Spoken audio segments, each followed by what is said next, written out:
حضور نے فرمایا جو فرض نماز کے بعد دعا مانگے اللہ اس کی قبول کر لیتا ہے۔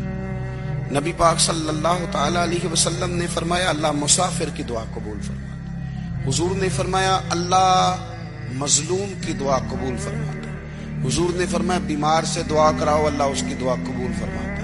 میرے نبی پاک نے فرمایا ماں باپ جب بھی اولاد کے لیے ہاتھ اٹھائیں، ویسے تے بلے شاہ تو آسمانی اڈ دیا ہی پھڑ دیں، جڑا گھر بیٹھا انہوں پڑھیا ہی نہیں۔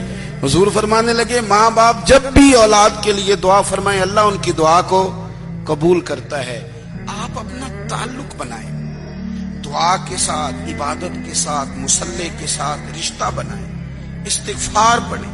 صلاح الدین ایوبی صلیبی جنگوں میں تھے، رات کو مسجد اقصی میں نماز پڑھی تو پریشان تھے۔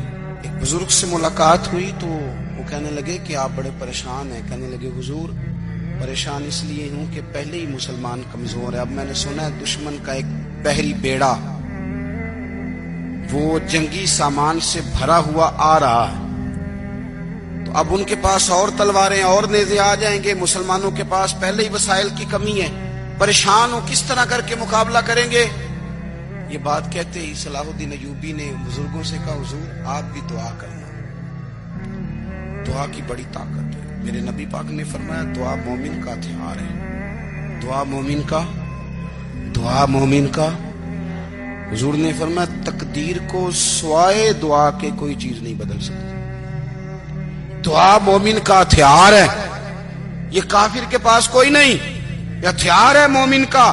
اللہ کرے آپ کو سمجھ آئے، پھر سنیں، کئی بار کہہ چکا ہوں یہ ہتھیار ہے۔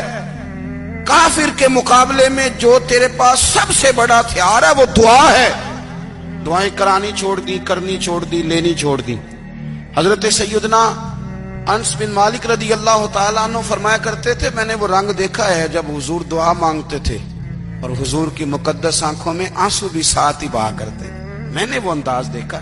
تو صلاح الدین ایوبی بزرگ سے کہنے لگے آپ بھی دعا کیجیے، اور خود رونے لگے اور سر سجدے میں رکھ کے رونے لگے، اور عشاء سے لے کر فجر تک روئے، خوب روئے۔ صبح وہ بزرگ آئے تو صلاح الدین ایوبی کا خوبصورت اور ہنستا ہوا چہرہ دیکھا، کہنے لگے آپ بڑے خوش ہیں، رات تو میں نے بڑے روتے ہوئے دیکھا تھا۔ تو کہنے لگے حضور وہ جو بحری بیڑا آ رہا تھا نا وہ پانی میں ڈوب گیا ہے، اب وہ نہیں آ رہا، ابھی خبر آئی ہے تو میں بڑا خوش ہوں۔ بزرگ کہنے لگے اٹھ سینے سے لگ، اور سونے کے بعد وہ بحری بیڑا پانی میں نہیں ڈوبا، وہ تیرے آنسوؤں میں ڈوب گیا ہے۔ وہ جو تو رات رویا ہے نا رب کریم کی بارگاہ میں تو وہ ڈوب گیا ہے۔ بھائی اپنا مصلی کا، عبادت کا، وظائف کا، اللہ کا سلسلہ اس کو مضبوط کرے، اپنی دعاؤں کے تعلق کو مضبوط کرے۔ دعائیں بڑے انقلاب برپا کر دیتی ہیں۔ ہم تھوڑے نا جب سے خشک ہوئے ہیں نا، خشک، اور میری تو جماعت ہی صوفیاء کی جماعت تھی، ہم تو داتا علی اجمیری کی جماعت سے، ہم تو خواجہ اجمیری کی جماعت سے، ہم تو شیخ احمد فاروق سرہندی کی جماعت سے، ہم تو صوفیاء کی جماعت۔ ہماری جماعت نے بھی وہ تعلق جو ہمارے بزرگوں نے بنایا تھا۔ بزرگ اللہ کے قریب کیسے جاتا ہے؟ تو ہمارے یہاں نا بہت سارے لوگ کہتے ہیں جی نظر ہو گئی تو کام ہو گیا۔ بھائی جو بخاری مسلم میں طریقہ ہے نا اللہ کا قرب پانے کا وہ تو نفل ہے۔ نبی کریم علیہ الصلوۃ والسلام نے فرمایا بندہ نفلوں کے ذریعے رب کے قریب جاتا ہے، اور اتنا قریب جاتا ہے کہ پھر اللہ اس کی زبان بن جاتا ہے، اللہ اس کی آنکھیں بن جاتا ہے، کان بن جاتا ہے، ہاتھ اور پیر بن جاتا ہے۔ تو یہ تو عبادت ہے، یہ تو اللہ کی بارگاہ کی حاضری ہے جو آپ کو اللہ کے قریب کرے گی۔ تو نماز کو اہمیت دے کے ادا کریں، نمازیں موبائل بند کر کے ادا کریں۔ لیکن نا کچھ لوگ کہتے ہیں مجھے ٹائم نہیں ملتا نماز کا، تو میں کہتا ہوں یہ آپ نے بڑی جرت کی بات کی ہے۔ مجھے کو میرا پیر بھائی کہہ دینا میرے پاس ٹائم نہیں ہے آپ کو ملنے کا، تو میں کہتا ہوں آج کے بعد آنا ہی نہ۔ تو کیا سمجھتا ہے تو بہت بڑا آدمی ہے، تیرے پاس ٹائم نہیں ہے اور ہمیں ملنے کا ٹائم، موج کر۔